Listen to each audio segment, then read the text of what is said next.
Muy buen día, sean bienvenidas y bienvenidos a un nuevo episodio del podcast de Radio Alumnos. Soy Israel Julián Domínguez y estoy muy contento, muy entusiasmado porque nuevamente tenemos un tema relevante, esencial, con una invitadaza de lujo. Ella es una mujer catedrática, académica, un pilar en la impartición de la justicia, magistrada del Poder Judicial de la Federación, quien ya se ganó su lugar como juzgadora. Una conversación con la magistrada Paula María García Villegas Sánchez Cordero. Bienvenida, magistrada, ¿cómo está? Muchas gracias, Julián, por la invitación. A Radio Alumno también. Les agradezco la oportunidad que me das de platicar con ustedes. Es un gusto, es un placer. Gracias. De verdad, es todo un honor que nos haya hecho un espacio en su agenda. Siempre. Sobre todo para conocerla.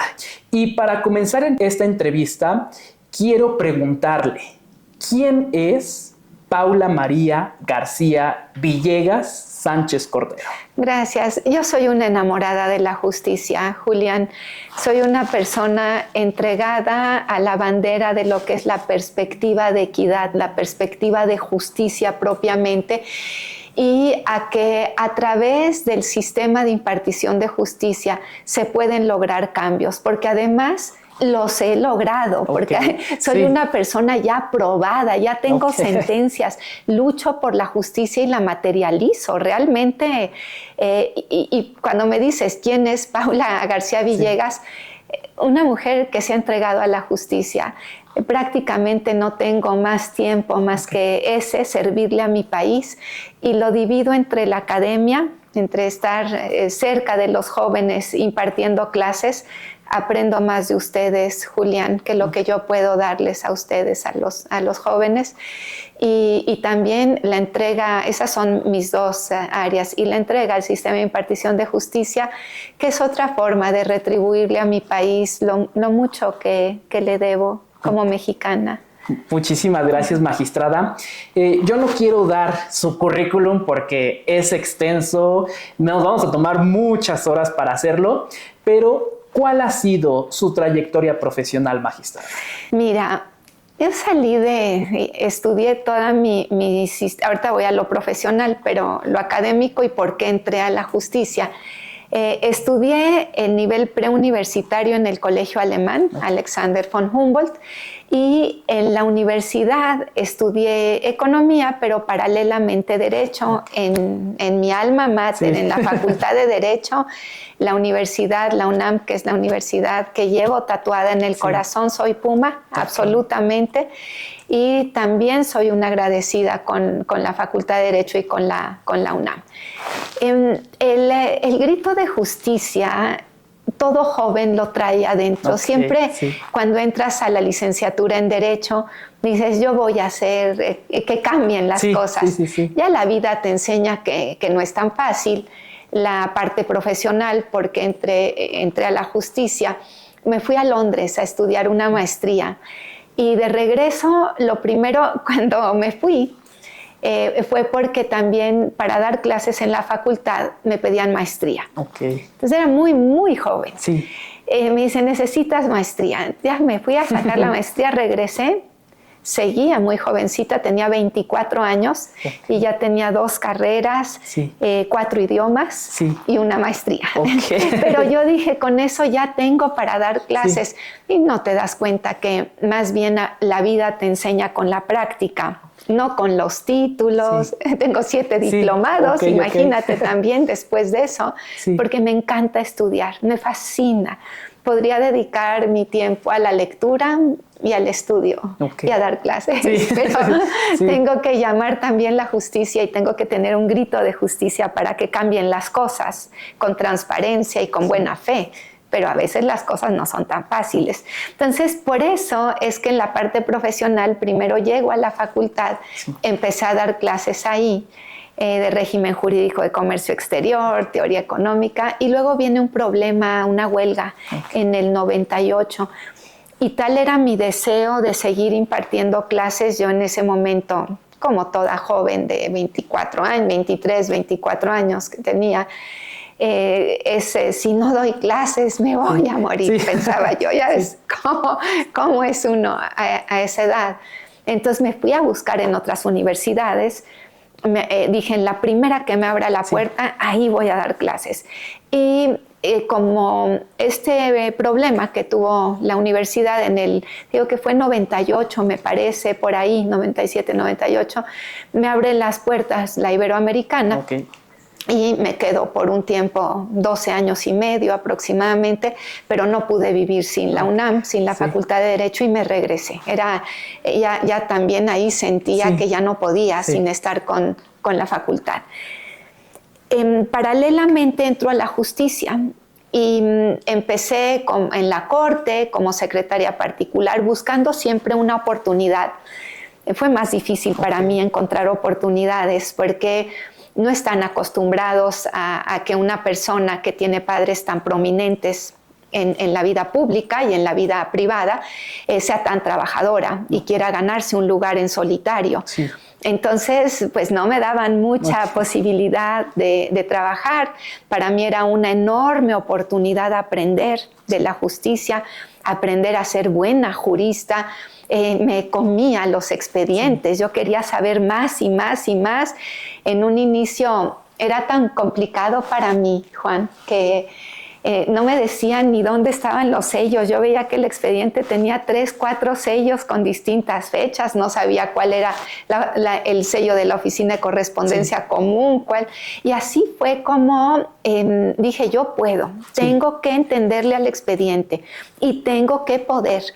Entonces le pedí al señor ministro con el que estaba trabajando que si me podía mandar a un juzgado para aprender desde sellar, costurar, foliar, desde luego cómo se estructura una sentencia, cómo se estudia el expediente, y me mandó con el entonces juez Carlos Ronson Sevilla.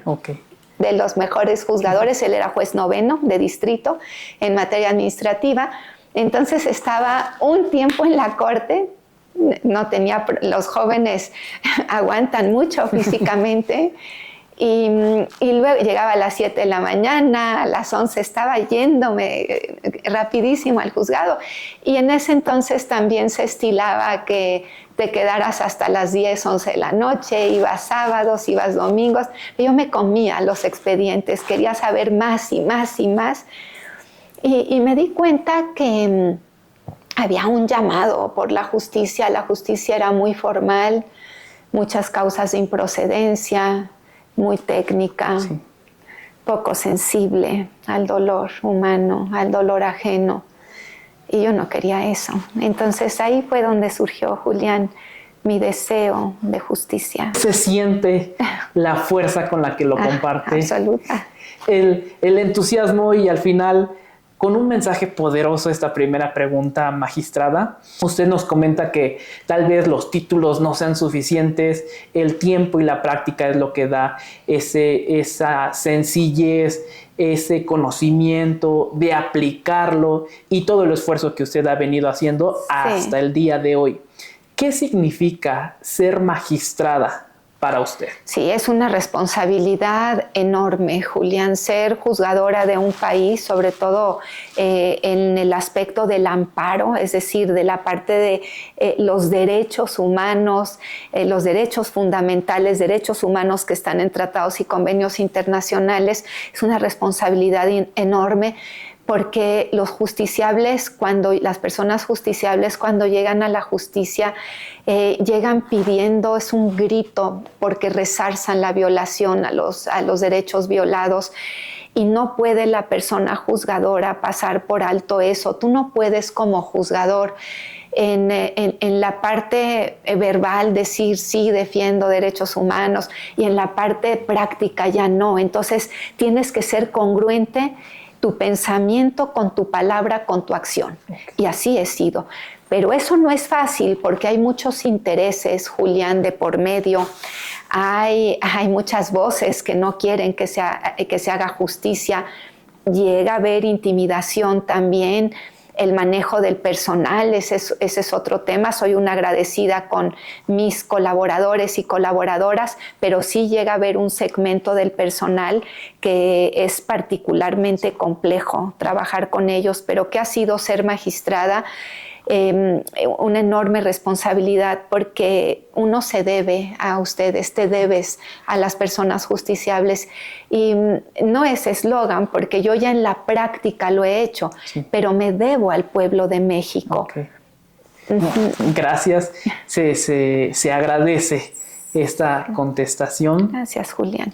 De deberse los juzgadores, las y los juzgadores al pueblo, y que cumplan con precisamente la función de su encargo. Sí. Y ya nos estaba adelantando algunos inconvenientes. Usted, como juzgadora de carrera judicial, de cada uno de estos escalones hasta llegar a ser hoy magistrada, ¿cuáles fueron los principales problemas, retos a superar que siempre ha presentado? Sí, mira, son muchos, porque internamente también está la carrera judicial, ahora viene la reforma, pero no todo el personal tenía acceso a los cargos. Cuando ha cambiado mucho el Poder Judicial, originalmente ahorita son personas practicantes, pero se les llamaba meritorios antes a los muchachos y a las chicas que querían entrar, y a veces no se les daba esa oportunidad para entrar, se quedaban como meritorios. Se crea la figura del practicante y ya entran los muchachos universitarios y universitarias a hacer sus prácticas profesionales. Hubo algunos ajustes de los que yo luché también, porque si subían a oficial judicial ya perdían la posibilidad de seguir como practicante. Okay. Entonces, todo un tema de la naturaleza humana. La naturaleza humana es compleja. Y dicen que Publio decía que nada de lo humano me es ajeno. Y así aprende la persona juzgadora a darse cuenta de los claroscuros de la naturaleza humana. También la institución los tiene, no es ajena a lo humano, sí, interno y externo. Okay. ¿No? Pero sí, básicamente era un tema de ascensos, aunque el Poder Judicial en general, fíjate, Juan, permite ascensos en escalafones de estratos sociales. Muchísimas gracias, magistrada, por la contestación a esta última pregunta. La siguiente: ¿cómo usted vive y percibe esta reforma al Poder Judicial? Mira, como te decía la vez pasada, que me hiciste favor también de invitar, esta reforma, como es nueva, hay que irla viendo por etapas y lo que ya sucedió. Ahorita estamos en la etapa de los comités de evaluación, que teóricamente, porque hubo una falla en el Poder Legislativo, tenían que sacar para el domingo a las 12 de la noche de este lunes, el 15 justamente de noviembre, la lista, y sin embargo vimos que el legislativo no la tenía lista y no tenía los nombres de la gente elegible, las personas juzgadoras elegibles. Esto no fue buena señal, porque tiene que haber mucha pureza en el procedimiento y mucha transparencia. A nadie le conviene que la reforma salga mal. Sí. A nadie le conviene, particularmente a los poderes públicos y a los servidores que están dentro de cada uno de los comités, a los diputados, a los senadores, que exista una creencia después de lo que pasó por parte de la sociedad civil, que se estaban peleando los cargos de a ver qué repartos había de juzgadores. Tiene que ser un proceso limpio. Okay. Si justamente la reforma tiene como objetivo la democratización de la justicia y que toda persona pueda tener acceso a un cargo de elección popular en la justicia, no debe de haber forcejeo para quien queda en estas personas, en estas listas de elegibilidad. Nadie, no pueden rechazar a nadie bajo ningún argumento, porque elige el pueblo. Okay. Justamente se democratiza con el voto popular, y lo que sí es que tienen que quedar las mejores personas y los mejores perfiles para que en el caso en que la votación popular salga mal, cualquiera de ellos que se decida con un voto de por sí ya sea el mejor. Tenemos muchas mentes brillantes en México, Juan, muchas. Tenemos personas muy capacitadas para ser juzgadores y por eso no puede existir un forcejeo entre poderes públicos a ver a quién palomean por pertenecer a un grupo político o a otro, o por venderse posteriormente, yo te puse, tú me das, porque sería un grandísimo error. Tiene que ser, repito, un procedimiento limpio en donde todos tengan acceso al cargo correspondiente y en donde se ve el trabajo ya desempeñado, como en mi caso. Yo ya estoy probada, yo ya emití sentencias, ya abrí derechos humanos, ya luché por la justicia. En el pasado, en momentos difíciles. Entonces sí se tiene que ver eso y no descalificar, empezar a descalificar porque tiene que haber juego limpio en esto. Claro, como usted lo dice, mucha transparencia, no debe de existir este forcejeo y a nadie le conviene pues que salga una reforma incongruente.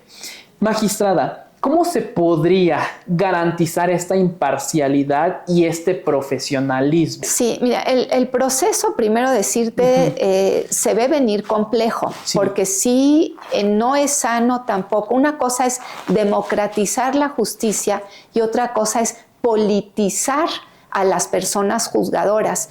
Sería un grave error también politizar a jueces y magistrados. La Corte es distinta, la Corte es un órgano político por sí mismo, en donde pasa de ser una elección indirecta a una elección directa. Hay más protección a las personas ministras porque tienen más fuerza que será la fuerza popular, pero no se está viendo, no se está hasta ahorita. Estamos en diciembre de 2024, hasta ahorita no se está viendo de una manera en donde se tiene que respetar la voluntad popular y el telos, la razón de ser de la reforma. Insisto, si se politiza a jueces y magistrados, creo que sería un error, porque la justicia, sobre todo en materia civil, en materia laboral, no puede estar inmersa las negociaciones en una decisión. Pierde México. Y yo quiero que México gane. Yo quiero que esta reforma tenga éxito por el propio país. Porque debe de ser así, y por ustedes, por los jóvenes, porque han sufrido demasiadas decepciones ya de sus autoridades y ya llega un punto, yo también fui joven, en donde quieres seguir creyendo, pero a veces piensas que las cosas no necesariamente son como deben de ser. Por mi parte, tendrán una persona que siempre luchará por la justicia, y lo he hecho, y siempre velará por el deber ser, con los errores y defectos que tengo como ser humano, con la falibilidad que tengo también, pero no voy a permitir actos faltos de probidad nunca dentro de los órganos jurisdiccionales en los que trabajo. Magistrada, gracias por acercarnos y que el público y todos los que estamos aquí presentes seamos testigos de estas palabras que usted menciona. Gracias. ¿Usted considera, hay criterios de evaluación, de selección para todas aquellas personas que deseen acceder a ser juzgadores, ministros? ¿Son eficientes? ¿Son prácticos? ¿Nos puede dar algunos criterios que hay en este proceso? Sí, mira, los tres poderes públicos tienen requisitos. Unos están a rango constitucional, el Poder Judicial puso más requisitos de los que están a rango constitucional, los conocemos todos, es el promedio de 8 en ciertas materias afines a lo que es la justicia federal como derechos humanos, amparo constitucional, tiene que haber un promedio de 9, en materias especializadas también como derecho administrativo, fiscal también un promedio superior, tiene que haber probidad por parte de los juzgadores y todos los requisitos que se señalaron, título de licenciado en Derecho, la cédula profesional, en fin, están a rango constitucional, pero Cada comité también, una cosa tiene que haber cartas de recomendación de vecinos o de gente que te conozca. ¿Por qué? Porque yo entiendo el telos, la finalidad de esta reforma, que haya un tiempo en el que se fiscalice a la persona que va a ocupar el cargo, que salga todo lo que tenga que salir de ella, pero que eso es lo importante, ¿no? Que digan todo lo que sale. Ahora, si hay piso parejo o no en esto, no lo hay. Las personas juzgadoras, por definición, el tiempo que llevan trabajando, a la mitad les dan la razón de las personas justiciables y a la otra mitad no. Entonces siempre tienes a un sector que no está contento porque no le diste la razón, y eso es naturaleza humana también, a diferencia de alguien que no ha tenido estas disyuntivas de darle la razón a alguien y no dársela a otra parte. Ese es un punto. El otro punto también es que cuando no le das la razón a alguien, la naturaleza humana te dice que la mayoría estamos en el centro, pero hay personas que son blancas inmaculadas y hay personas negras carbón en los extremos. Las que son negras carbón nunca le van a perdonar a un juez que haya emitido una sentencia en contra y toman acciones sobre eso. Pero la mayoría está en el centro, la mayoría actúa con la razonabilidad propia de recibir un fallo favorable o no. Eso sí complica las cosas un poco y tiene muchos retos esta reforma. Claro. Magistrada, si me lo permite, yo creo totalmente que usted tiene un punto muy a su favor, porque como usted lo dice, usted ya está probada, ¿no? Absolutamente. Sí, ya... absolutamente. Todo, derechos humanos, juzgar con perspectiva de género, con estas sentencias que usted ha emitido. Justo quiero hacerle una pregunta sobre un caso que usted ahorita recuerde, haga memoria rápidamente, por favor, donde usted haya aplicado la percepción de juzgar con perspectiva de género, alguna situación de vulnerabilidad. ¿Cómo lo resolvió? Muchas. Me he especializado, por decirlo así, en las personas en situación de vulnerabilidad. Yo he protegido, literalmente protegido, es un manto protector del Estado a aquellas personas que sufren, a aquellas personas que han sido abandonadas familiar, institucional y socialmente hablando, a los excluidos, a los que no tienen voz. A ellos me he dedicado a atender sus demandas como grupos. ¿Cuáles casos tengo? Muchísimos. Si llegara yo a la Corte, se puede hacer mucho más desde la Corte que lo que se puede hacer como jueza de distrito o magistrada de tribunal colegiado de circuito. Ese es uno de mis razones y uno de mis motivos, porque sí puedo. He logrado mucho en las sentencias, pero a un nivel menor. Yo necesito poder ayudar a un nivel mayor y que la población sepa que me tienen en forma transparente absolutamente. No tengo compromisos con nadie, nunca, más que con la justicia y con el pueblo de México para hacer las cosas mejor, porque sí quiero hacerlas y que crean ustedes en sus juzgadores. ¿Cuál es la que más me ha marcado? Yo creo que el asunto de los braceros. Muchísimas me han marcado. Durante la Segunda Guerra Mundial, de 1942 a 1964, se firma un convenio bilateral con Estados Unidos, en el que hay un acuerdo que para trabajadores agrícolas mexicanos se fueron 5 millones aproximadamente de mexicanos. Estados Unidos estaba en guerra y necesitaba mano de obra para el campo y para el ferrocarril. Se fueron, Julián, las personas más pobres dentro de las pobres en México, y se firma también un segundo acuerdo que es el Fondo de Ahorro Campesino, en donde les quitaban, les gustara o no les gustara, el 10% de su sueldo. Ese 10% de su sueldo lo mandaban a un banco norteamericano, y de ese banco norteamericano lo mandaban a un banco mexicano. El dinero lo desapareció el gobierno. Todo el dinero que era producto de su trabajo, producto de su ahorro, producto de haberse ido a Estados Unidos. y lo único, se le llamó programa Bracero, y lo único que ellos pedían cuando se regresaron a México era la devolución de su dinero, del producto de su propio trabajo, y el gobierno hasta los persiguió. En el año 2000 se crea un fideicomiso de una ley de apoyo social en donde el gobierno les daba dádivas, 38,000 pesos, que no representaba el producto de su trabajo, y el asunto me llegó a mí como jueza, y ahí aventé mi vida en la sentencia y dije, doy mi vida y doy, como en muchos otros asuntos, mi puesto por delante. Sí. Concedí el amparo con mucha valentía, con la conciencia plena de que lo que estaba haciendo es lo correcto, para que ellos supieran, te digo que les llamaban braceros, en dónde había quedado su dinero. Hace décadas fue cuando lo desaparecieron, por qué lo desaparecieron, quién se los quitó y por qué habían recibido ese trato. Nunca recibieron justicia ellos, más que la sentencia que emití.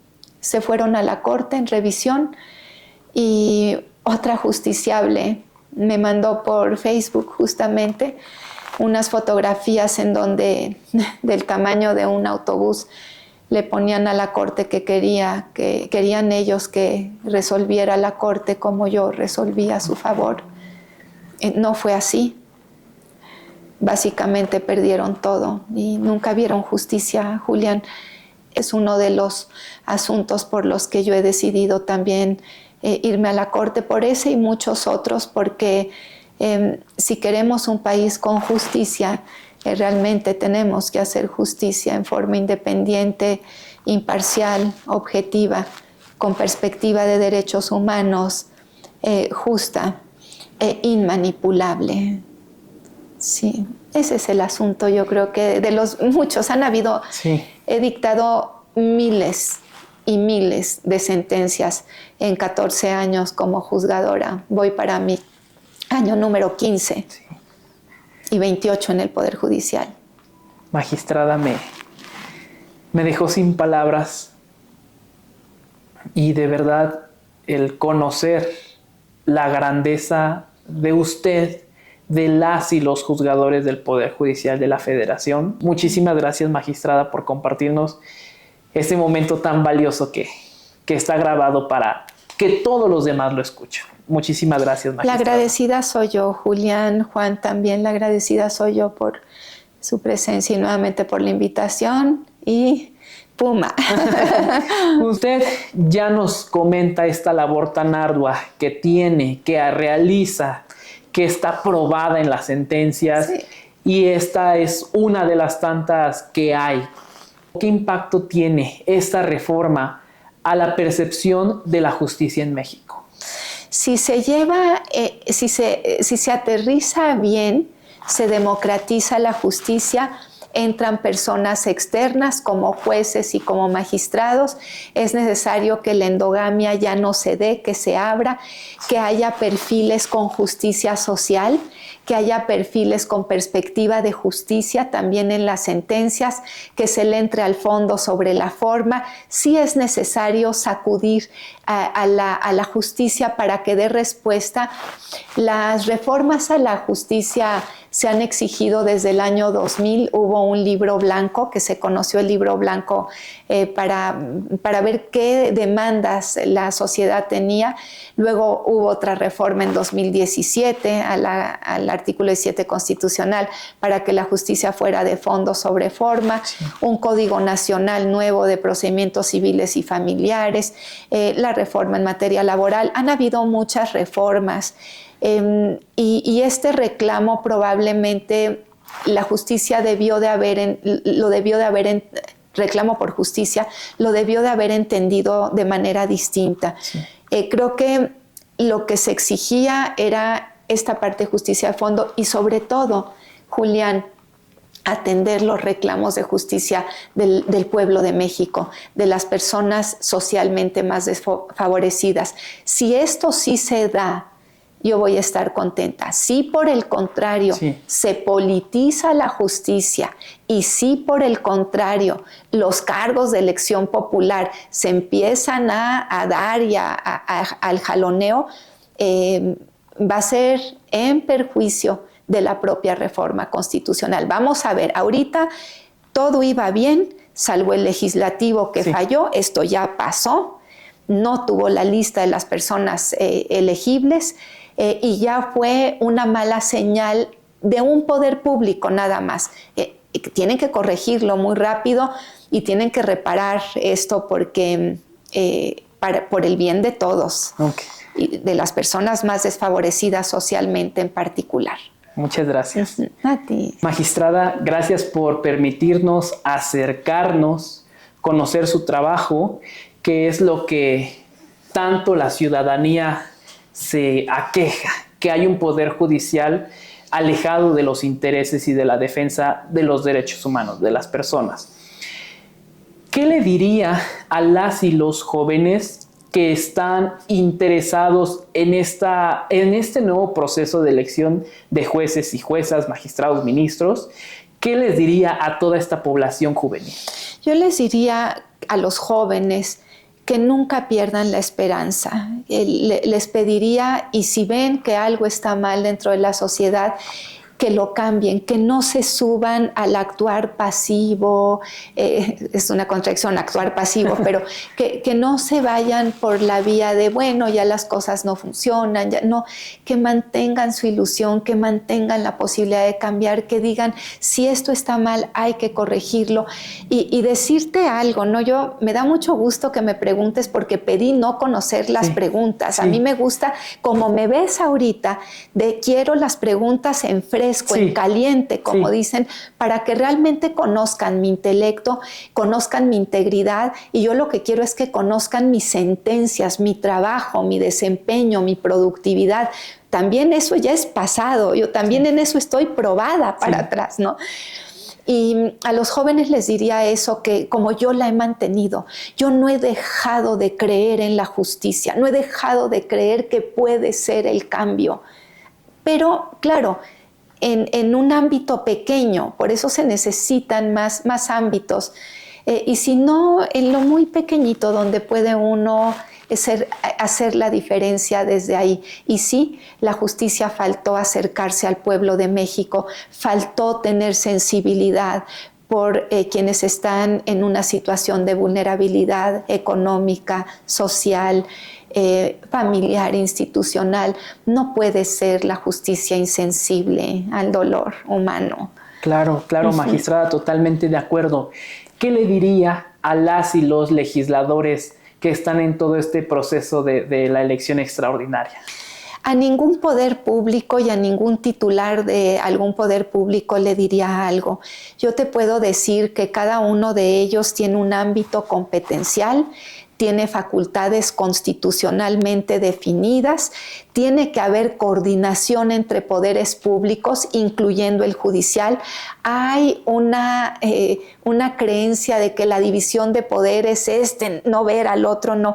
Hay temas comunes, y así lo puse en mi exposición en las 3 cuartillas que nos pidieron. Hay temas comunes, Juan y Julián, como son las cuestiones ambientales, acatar el Acuerdo de París, que no suba más allá de 2 centígrados la temperatura global del mundo, porque no va a haber viabilidad de vida en el planeta Tierra, como el Acuerdo de Escazú, que tiene que ver con el acceso a la información en materia ambiental, como la Convención de Río también, de 1992, que es la base de los acuerdos internacionales también en materia ambiental, en donde todo el país, con los 3 poderes públicos, tienen que estar coordinados para dar respuesta a que la crisis climática, que ya estamos en la parte de adaptación, lamentablemente, pueda amortiguarse tantito, aminorarse un poco, el cuidado de los animales distintos a los seres humanos. No queremos quedarnos solos en el planeta tampoco, necesitamos protegerlos de las inclemencias del clima. provocadas por el propio ser humano. Entonces, ¿qué les digo a los legisladores y a los otros poderes públicos? Cada quien, Julián, es responsable como autoridad de sus actos y de las consecuencias de sus actos. No les diría absolutamente nada. Me diría a mí, como autoridad jurisdiccional, quede o no quede en la Corte, yo estoy hasta el 2027 y puedo seguir haciendo cosas a través de la justicia, puedo seguir emitiendo sentencias justas, sentencias con perspectiva de derechos humanos. Me diría a mí, sigue siendo responsable y sigue dando respuesta que la sociedad te demanda y sigue siendo sensible al dolor humano.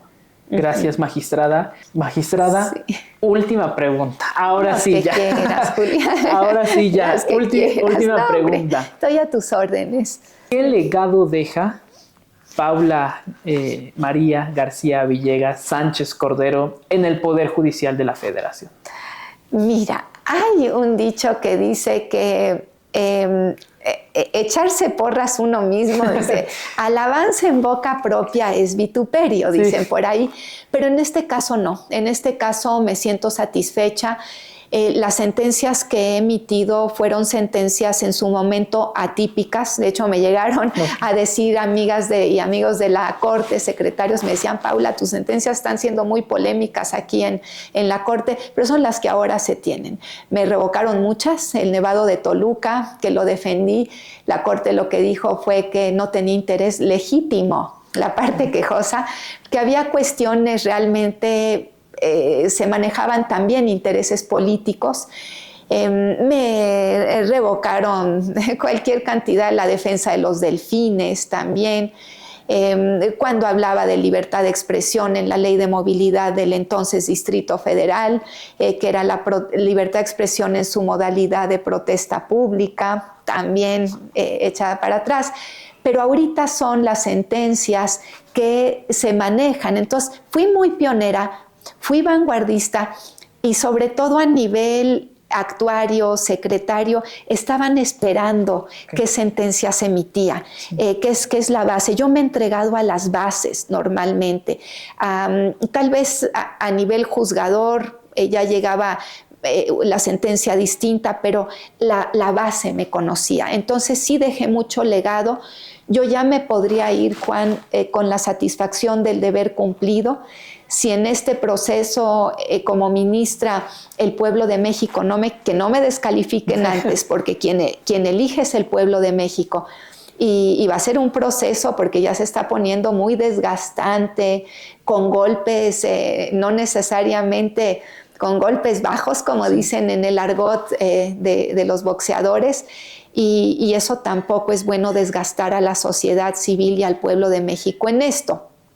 Pero yo ya dejé un legado, mi nombre como juzgadora, ya estoy satisfecha y me iría con la satisfacción del deber cumplido, porque no es nuevo, la justicia llegó muy tarde, ya cuando empezaron a sacar los juzgadores sentencias con perspectiva de derechos humanos, ya se había caído el sistema de impartición de justicia.